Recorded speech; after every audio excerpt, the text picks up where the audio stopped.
Assalamualaikum YouTube, selamat datang di Fatori TV, channel otomotif kesayangan sejuta umat. Coba Anda ingat, berapa tarif servis dan ganti oli di zaman dulu? Pada saat kami masih SMP, kami pernah merasakan tarif servis 25.000 dan harga oli yang merek Federal itu 20.000. Tentu saja itu bukan tarif untuk motor Matic, melainkan motor bebek karena dahulu Matic belum populer.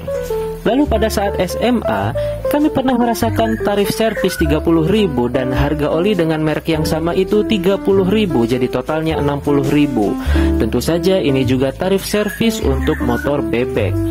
Lalu pada saat kuliah, ketika kami sudah mempunyai motor Matic, harga oli naik jadi 40 ribuan, lebih dikit. Dan jasa servisnya juga naik menjadi 40 ribuan. Waduh, kalau begini pengeluaran kami bisa membengkak. Dan saat ini, pada tahun 2025, harga oli naik lagi menjadi 59.000, tergantung dealer dan daerah tempat tinggal Anda. Tapi rata-rata ya segituan lah. Belum biaya servisnya, yang tidak tahu sudah berapa rupiah naiknya. Terakhir kali kami servis Beat Street kami pada tahun 2025 menghabiskan dana sebesar hampir 200 ribuan, sudah termasuk ganti oli dan servis CVT. Berdasarkan latar belakang tersebut dan juga efisiensi anggaran belanja rumah tangga kami, maka kami tergerak untuk membuat sebuah video tutorial mengganti oli pada motor Honda Beat Street S-Shaft yang mesin generasi awal dengan baik dan benar, walaupun alatnya hanya seadanya. Sebelum Anda lanjut menonton video ini, ada baiknya Anda menunaikan dulu apa yang telah menjadi kewajiban Anda, seperti sholat 5 waktu, mencuci baju, mencuci piring, dan lain sebagainya. Jangan sampai video ini melalaikan atas apa yang telah menjadi kewajiban Anda. Langkah pertama adalah buka baut pembuangan oli dengan kunci T12. Putar berlawanan arah jarum jam dengan kuat dan hati-hati. Jangan sampai mesinnya dol, maksudnya jangan sampai bautnya dol. Bagi yang belum tahu lokasi bautnya, ada di bawah mesin sebelah kiri untuk Beat S-Shaft generasi awal. Tampung oli yang kotor dengan wadah apa saja, asal bukan panci buat masak. Tidak perlu disemprot dengan kompresor. Nah, ini nih yang sering salah ketika bengkel mengganti oli. Ingat, angin kompresor itu bersifat dingin dan mengandung banyak uap air, bahaya untuk dalaman mesin. Cukup biarkan oli mengalir sampai habis. Sambil menunggu olinya keluar, kita buka cover saringan oli dengan kunci T8. Putar berlawanan arah jarum jam dengan hati-hati dan bertenaga.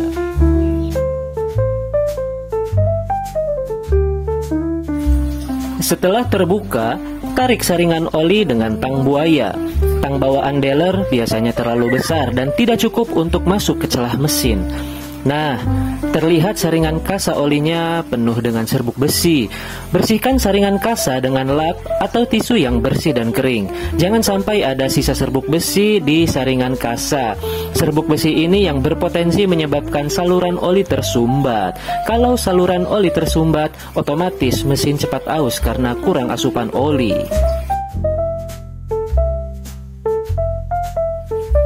Setelah itu, kita bersihkan baut pembuangan olinya.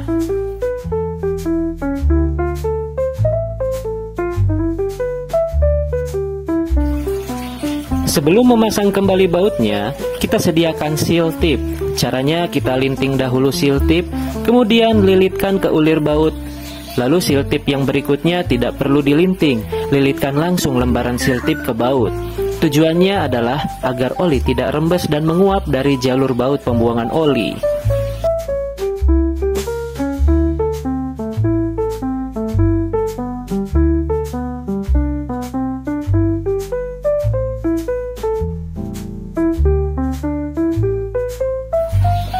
Pasang dan kencangkan kembali baut pembuangan ke mesin. Pasang bautnya ini harus pas agar ulirnya tidak kemakan.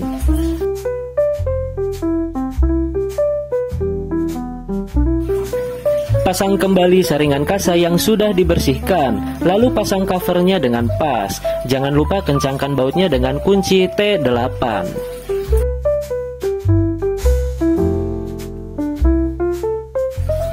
Terakhir, Buka tempat untuk memasukkan oli dengan tang, lalu masukkan oli yang baru ke mesin menggunakan corong.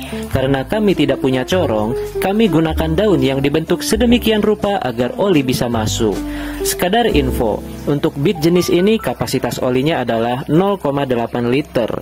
Jangan isi oli melebihi kapasitas itu kalau motor Anda tidak mau menjadi sahabat bengkel.